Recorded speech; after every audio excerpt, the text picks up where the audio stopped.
नमस्कार, स्वागत है एक बार आपका फिर से सत्ता के गलियारों की हलचल, कानाफूसी, गपशप और चर्चाएं लेकर हाजिर हूं मैं। तो चलिए शुरू करते हैं पावर सेंटर।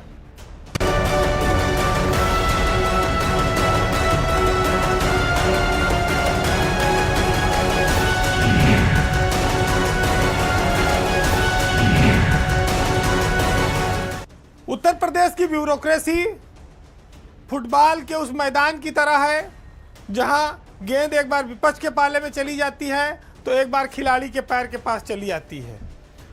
कई बार ऐसे खिलाड़ी भी गोल मारने में कामयाब हो जाते हैं जिनको पीछे वाली बैक बेंचर कहा जाता है।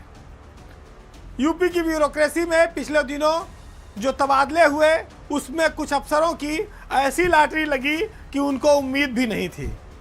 कुछ ऐसे हैं जिनकी लगातार लॉटरी चल रही है और जहां भी वो दांव लगाते हैं कामयाब हो जाते हैं। उत्तर प्रदेश में तमाम विवादों के बावजूद 1988 बैच के आईएएस अफसर रजनीश दुबे को राजस्व परिषद का नया चेयरमैन बनाया गया है। और इसके अलावा रणवीर प्रसाद जो आवास आयुक्त थे उनको उत्पादन निगम का नया एमडी बनाया गया है। योगी सरकार में रजनीश दुबे की पहचान एक ऐसे अफसर के रूप में हुई जो विवादित हैं, दागी हैं, जिनके ऊपर जांच चल रही है और उनसे सीनियर महेश गुप्ता हैं जो 1987 बैच के हैं, लेकिन वो चेयरमैन नहीं बन पाए। रजनीश दुबे 1987 के महेश गुप्ता को पछाड़कर रेवेन्यू बोर्ड के नए चेयरमैन बन गए हैं। हालांकि उनकी नौकरी ज़्यादा नहीं है, अगस्त तक है इसी साल। रजनीश दुबे योगी सरकार में बहुत बड़े बड़े पदों पर रहे। पहले वो चिकित्सा शिक्षा विभाग में रहे, उसके बाद फिर वो नगर विकास में रहे, अब रेवेन्यू बोर्ड आए हैं। लेकिन इससे पहले उनको पशुधन और दुग्ध विकास जैसे महत्वहीन विभाग में रखा गया था और उम्मीद थी कि अब उनका रिटायरमेंट यहीं से हो जाएगा। लेकिन देखिए, सब किस्मत की बात है, जुगाड़ की बात है। तो उनको आखिर में मुख्य सचिव के बराबर का पद, जो चीफ सेक्रेटरी है और उसके बाद रेवेन्यू बोर्ड का जो चेयरमैन है, ये दोनों पद बराबर माने जाते हैं और अधिकार भी काफ़ी हैं, मौका भी काफ़ी है।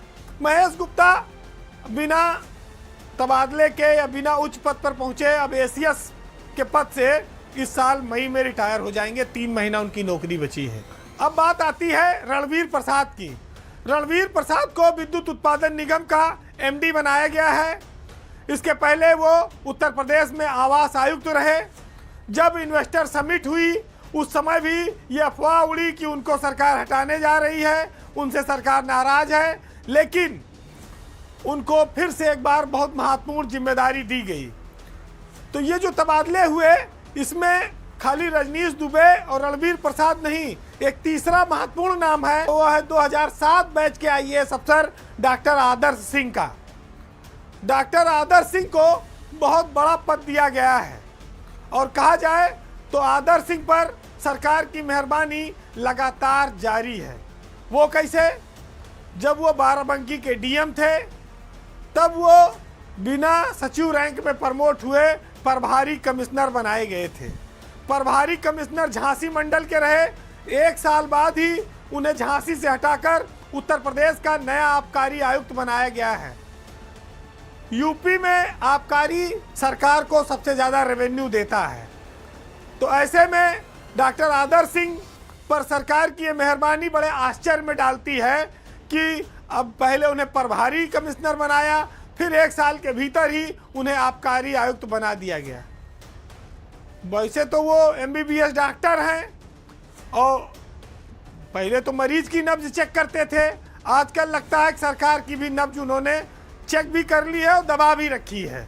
तो इसी वजह से ब्यूरोक्रेसी के अफसरों को लगातार इनाम पर इनाम मिलता जा रहा है।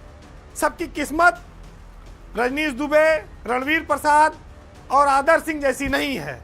ब्यूरोक्रेसी में बहुत से ईमानदार अफसर भी हैं, बहुत से मेहनती लोग भी हैं, बेदाग भी हैं, लेकिन वो किनारे हैं। सरकार में उनकी कोई पूछ नहीं है और 7-7 साल से लोग सजाएं भोग रहे हैं।